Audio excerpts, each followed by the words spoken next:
Goeiedag almal, Dawid die vlugteling koning. Ons het gister gesien hoe Dawid, die koning van Israel, hoe hy moes vlug vir sy lewe omdat sy seun Absalom homself aangestel het as koning.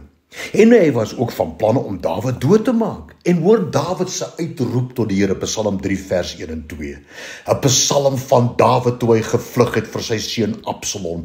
O Here, hoe het my teestander vermenigvuldig, baie staan teen my op en baie sê van my, daar is geen heil, daar is geen redding, daar is geen oorwinning of verlossing vir hom by die Here nie, want die Here is nie meer met hom nie.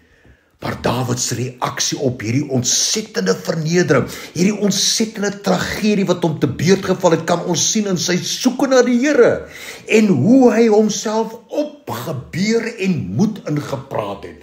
Ek het gister vir u gesê, wek die gees van Dawid in jou op. En hier kom dit. Kom ons leer uit Dawid se ondervinding hoe om hierdie gees van Dawid in onsself op te wek, hoe om onsself op te beur en moed in te praat.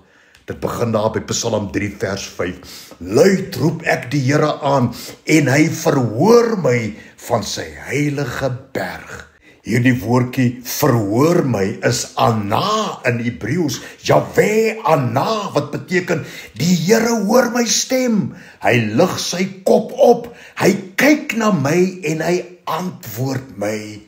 Verklaar ook dit oor jou lewe en oor jou omstandighede. Dit is die Here wat my verhoor. Jahwe Ana, die Here hoor my stem. Hy lig sy kop op. Hy kyk na my en hy antwoord my. Moedig jouself verder aan en roep uit in Romeine 8 vers 31 en 37.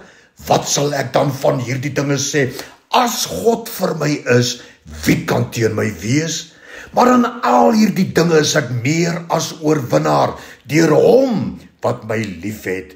En vir my is hy vandag Jahwe Ana, die Here wat my stem hoor.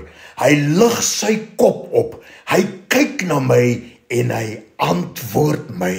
Dankie Here, amen.